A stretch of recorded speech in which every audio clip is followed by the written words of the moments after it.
성경 말씀 예레미야 7장 1절에서 11절입니다.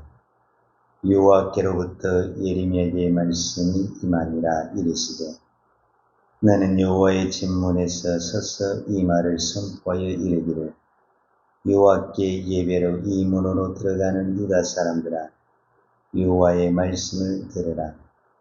만군의 여호와 이스라엘 하나님께서 이와 같이 말씀하시되 너희 길과 행위를 바르게 하라. 그리하면 내가 너희로 이곳에 살게 하리라. 너희는 이것이 여호와의 성전이라, 여호와의 성전이라, 여호와의 성전이라 하는 거짓말을 믿지 말라. 너희가 만일 길과 행위를 참으로 바르게 하여 이웃들 사이에 정의를 행하며 이방인과 고아와 과부를 압제하지 아니하며 무지한 자의 피를 이곳에서 흘리지 아니하며 다른 신들 뒤를 따라 화를 자초하지 아니하며 내가 너희를 이곳에서 살게 하리니 곧 너희 조상에게 영원 무궁토록 준 땅이니라. 보라, 너희가 무익한 거짓말을 의존하는도다. 너희가 도둑질하며 살인하며 가늠하며 거짓 맹세하며 바알에게 분향하며 너희가 알지 못하는 다른 신들을 따르면서 내 이름으로 일컬음을 받는 이 집에 들어와서 내 앞에 서서 말하기를 우리가 구원을 얻었나이다 하느냐. 이는 이 모든 가증한 일을 행하려 함이로라. 내 이름으로 일컬음 받는 이 집이 너희 눈에는 도둑의 소굴로 보이느냐. 보라, 나 곧 내가 그것을 보았노라. 여호와의 말씀이니라. 아멘. 예루살렘 성전을 향한 하나님의 시각과 이스라엘 백성들의 시각이 다르게 나타나고 있습니다. 즉, 하나님은 이 예루살렘의 성전을 향해서 더 이상 성전이 아니다, 이렇게 말씀을 하는 거예요. 그게 오늘 7장 4절에 있는 말씀입니다. 너희는 이것이 여호와의 성전이라, 여호와의 성전이라, 여호와의 성전이라 하는 거짓말을 믿지 마. 이것이 거짓말이다. 그런데 실제로 이스라엘 백성들은 지금 이 예루살렘의 성전에 들어가서 제사하고 있고 하나님께 경배하고 있기 때문에 누가 봐도 이거는 예루살렘 성전, 즉 여호와의 성전이라고 믿지 말아야 합니다. 그러면 왜 하나님은 이렇게 지금 이 성전에서 제사를 드리고 있는데 이거를 성전이라고 하지 않는가? 성전의 가장 중요한 것은 성전에는 하나님이 계셔야 됩니다. 이 굉장히 중요한 말입니다. 저희들이 우리가 하나님의 교회입니다.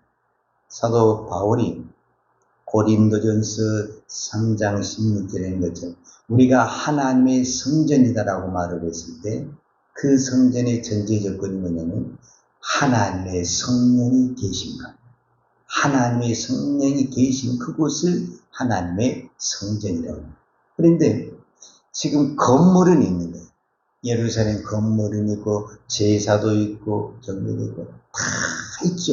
근데 가장 중요한 하나님이 계시지 않는 거예요. 그래서 성전이 아니다. 그러니까 하나님이 성전에 계시지 않으면 어떤 현상이 나타나냐? 오늘 본문 7장 9절에 보면 너희가 도둑질하며 살인하며 가늠하며 거짓 맹세하며 바알에게 분향하며 너희가 알지 못하는 다른 신들을 따르면서 내 이름으로 일컬음을 받는 이 집에 들어와서 내 앞에 서서 말하기를 우리는 구원을 얻었나이다. 그러니까 이스라엘 백성들의 가장 큰 잘못이 오늘 저와 여러분에게도 동일하게 나타나겠는데 뭐냐면 성전 안에서의 생활과 성전 밖에서의 생활이 다르다라는 거예요. 달라. 그러니까 안에서는 우리가 제사를 드리면서 우리가 구원을 받았습니다. 하나님의 백성입니다. 이렇게 말을 하는데 성전 밖에서는 오만 가지 세상의 죄를 짓고 있다라는 거예요. 그렇기 때문에 이곳이 하나님의 성전이 아니다, 이렇게 이야기를 하는 거예요. 그런데도 이 백성은 이곳이 하나님의 성전이고 또 이곳이 하나님이 계신 곳이기 때문에 절대로 망하지 않는다. 아주 신념을 가지고 있는 거예요.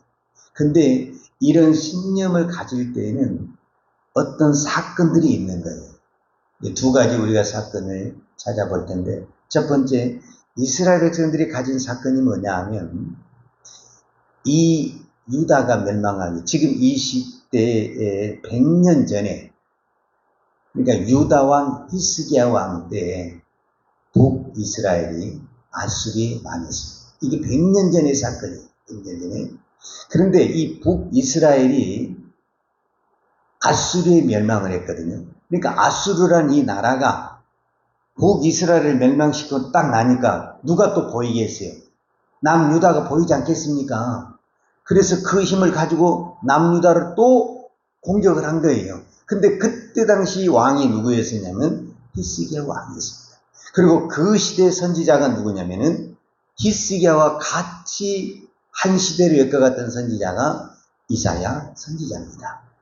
근데 히스기야가 그 성이 꽉 찼을 때 하나님 앞에 금식하며 막 베옷을 긋고 이사야 선지자도 그렇고 히스기야 왕도 그렇고 온 백성이 막 하나님 앞에 회개 운동하고 막 기도를 하게 된 거예요. 그러니까 이 아수르 군사가 성을 꽉 차서 이제 내일이면 이 성이 멸망할 것이다 했는데 그 다음날 일어나고 보니까 그 아수르 군사 이 사네립이 군 18만 5천 명이나 군 군사가 자고 일어나니까 다 시체가 되어버렸어요. 이거는 대역사적인 사건입니다. 그러니까 이스라엘 백성들은요, 봐라, 하나님의 성전은 절대로 망하지 않는다.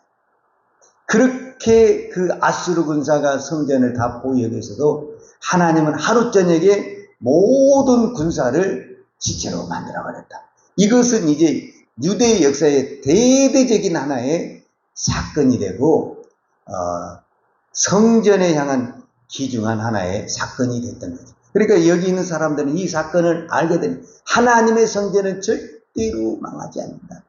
그 어떤 군사가 이 하나님의 성전을 포위한다 할지라도 하나님이 한 번만 바라시면 모두 다 성장이 될 수 있다. 이런 생각을 갖게 됐다라는 거예요. 근데 그때와 지금 상황이 다른 것이 뭐냐면은 그때는 히스기야 왕이 이사야 선지자와 같이 서로 협력하여서 하나님 앞에 회개하고 하나님 앞에 절복적으로 의지하고 기도를 했다라는 거예요. 근데 지금은 이미 이 시대는 요시야 왕이 죽고 요시야 왕의 아들 요아스가 왕이 된 데다가 모든 백성들이 지금 에레미야의 말을 안 들어요. 그러니까 이미 하나님을 떠난 상태, 백성이나 지도자들이나 다 떠나 있는 상태. 근데 우리는 성전만 가지고 있다는 껍데기만. 그래서 안 된다고 에레미야 선지자가 그렇게 이야기를 해도 그들은 그 과거에 대한 그 생각만 가지고 성전은 망하지 않는다. 이런 논리만 가지고 이야기를 하고 있다라고 이야기를 하는 거죠. 자, 이렇게 됐을 때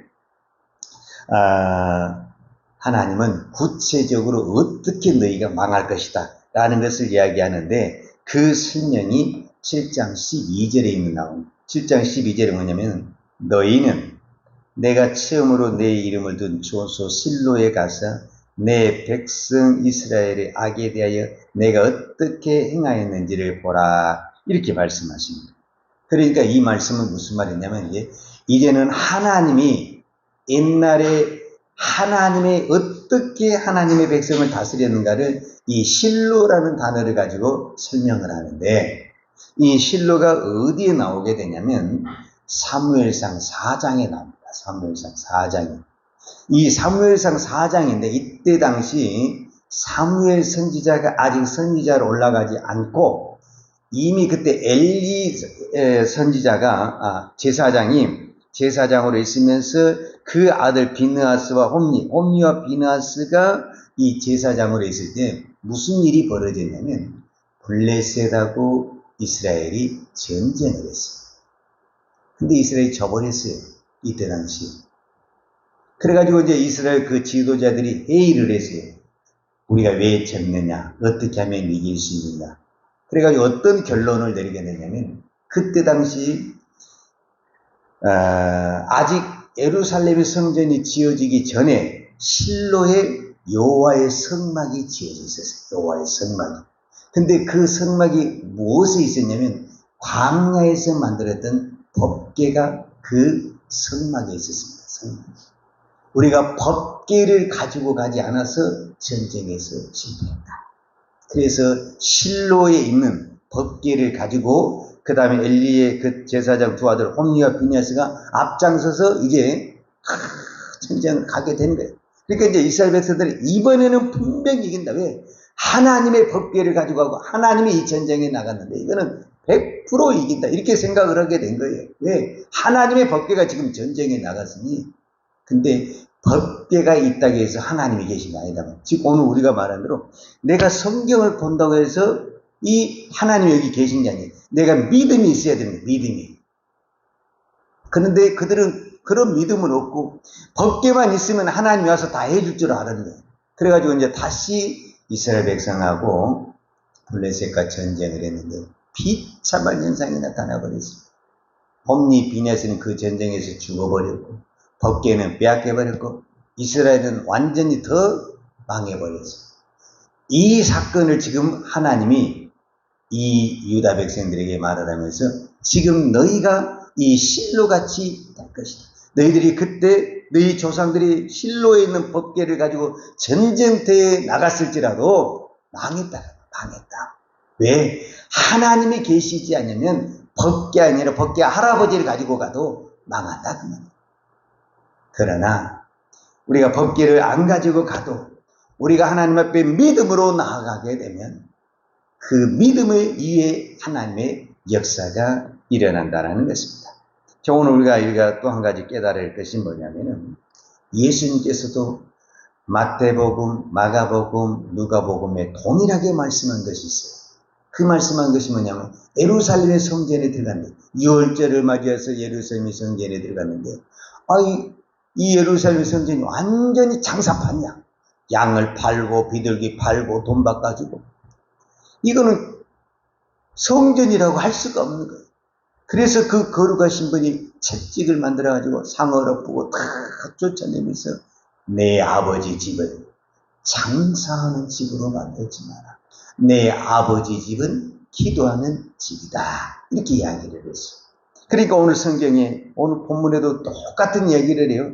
11절에 예레미야 7장 11절에 보면 내 이름을 일컫음을 받는 이 집이 너희 눈에는 도둑의 소굴로 보이느냐. 보라 나 곧 내가 그것을 보았노라. 여호와의 말씀.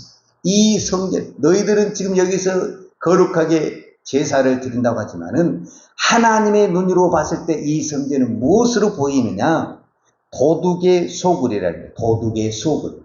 쉽게 말하자면 도둑의 굴이라는 거예요. 도둑의 굴. 이 도둑의 굴이라는 것이 뭐냐면은 말 그대로 도둑들이 피해 있는 곳. 그 다음에 도둑들이 뭐 합니까? 그들이 도둑질한 거잖아요. 도둑질한 것을 그 물건을 거기다가 보관하는 것. 그러니까 완전히 성전이 뭐 하냐면은 백성들에게 도둑질해 가지고 그 성전에다 쟁여놓고 자기들 먹고 이런 짓을 도둑이 하는 그것을 똑같이 이 성전에서 하고 있다는 거예요. 그러니까 무늬만 뭐예요? 무늬만 성전이고 내용은 뭐가 같다라는 도둑의 소굴과 같다. 그런데 이것이 오늘 저와 여러분에게 왜 중요하냐면은 지금 이 땅의 교회가 지금 이렇게 타락을 해가고 있다라는 거예요. 그래서 특별히 오늘 7장 1절과 2절을 보게 되면은 하나님이 예레미야를 통해서 너는 어디 가서 이 말씀을 선포하라고 그러냐면 우리 한번 성경을 한번 자세히 보겠어요. 7장 1절과 2절 여호와께로부터 예레미야에게 말씀이 임하니라 이르시되 그러니까 여호와께서 예레미야에게 직접 하나님의 말씀이 임했다라는 거예요. 그리고 너는 이거를 어디 가서 선포하냐면 너는 여호와의 집 문에 서서 이 말을 선포하라 그랬어요. 여호와의 집 문에 그러니까 여호와의 집 문이라는 것은 뭐냐면은 예루살렘 성전 앞에서 그 성전에 지금 제사로 들어가는 그 모든 사람들에게 뭐라고 선포를 해야 되냐면 이것은 성전이 아닙니다. 이것은 성전이 아닙니다. 이것은 성전이 아닙니다. 이 말을 하라는 거예요. 이거요. 올매미 아저씨가요. 여러분 지금 예루살렘 성전에 수많은 사람들이 우리로 말하자면 안식일을 맞아가지고 다 제사로 들어가지고 구름대처럼 지금 사람들이 오고 있는 거예요. 근데 그 성전 앞에 서서 이곳은 성전이 아닙니다. 이곳은 성전이 아닙니다. 그럼 얼마나 지금 그 제사를 들어온 사람들이 마음이 불편하겠어요. 당장 뭐 쫓아내라든지 아니면 저는 당장 죽이라든지 얼마나 말이 많겠어요. 그런데 하나님이 지금 그 성전 앞에서 그렇게 이야기를 하는 거예요. 그러니까 이 백성들은 이것이 여호와의 성전이라는 거예요. 근데 그것은 거짓말이라는 거예요. 하나님이 이 백성에게 정확하게 말을 한 거예요. 이거는 여호와의 성전이 아니다. 너희들이 지금 거짓말을 믿고 있다. 그래서 너희들이 어떻게 하면 너희가 바르게 행하면 오늘 성경 5절에 보면 너희가 만일 길과 행위를 참으로 바르게 하여 이웃들 사이에 정의를 행하면 내가 너희에게 여기서 살게 해주겠다. 즉 이 성전에서 살게 해주겠다. 그 말은 무슨 말이냐면 끌려가지 아니하고 포로로 끌려가지 아니하고 여기서 살게 해주겠다. 그럼 바르게 사는 것이 무엇이냐? 간단합니다. 내가 이 성경을 믿는 믿음으로 사는 것입니다. 여러분 바르게 살고 선하게 사는 건 어려운 게 아니에요. 복잡한 거 아닙니다. 믿음으로 사는 겁니다. 믿음으로. 오늘 하루도 믿음으로 사는 것입니다. 그것을 하나님은 기뻐하십니다. 오늘 이 새벽에 기도하는 것도 하나님이 기뻐하십니다. 그러나 하나님은 오늘도 우리가 믿음으로 사는 것을 더 기뻐하십니다. 오늘도 우리가 이 새벽에 기도하는 것은 하나님 오늘도 내가 믿음으로 살고 싶어서 기도합니다. 하나님 오늘도 내가 믿음으로 살겠습니다 하고 기도할 때 하나님이 힘을 주시고 하나님이 능력을 주시고 성령의 충만함을 주실 줄로 믿습니다. 기도하겠습니다. 하나님 아버지 감사합니다. 오늘도 이 새벽에 믿음으로 살고 싶어서 아버지 앞에 나왔습니다. 우리는 늘 고백하고 또 그렇게 살려고 하지만 육신이 연약하여 넘어질 때가 많습니다. 하나님 도와주옵소서. 우리에게 믿음을 주시고 은혜를 주시고 성령의 충만함을 주셔서 오늘도 우리가 세상을 따라가지 아니하고 믿음을 따라가고 십자가를 따라가는 거룩한 믿음 되게 하여 주옵소서. 예수님의 이름으로 기도하였습니다. 아멘. 유하는 내게 복을 주시고 너를 지키시길 원하며 유하는 얼굴을 내게 비추사 은혜 베푸시길 원하며 유하는 얼굴을 내게로 향하여 드사 건강 주시기를 원하노라. 이제는 교회의 머리 되신 우리 주 예수 그리스도의 은혜와 아버지 하나님의 무한하신 사랑과 성령님의 풍성한 은혜가 오늘도 오직 하나님의 성전에서 기도하며 믿음으로 살기를 원하는 사랑하는 죄종들 머리머리 위와 이 나라 이 민족과 한국 교회에 온열방에 이 생명의 복음을 증거하는 선교사님들 위에와 사랑하는 주의 자녀들 머리에 이제로부터 영원토록 함께 있을지어다. 아멘.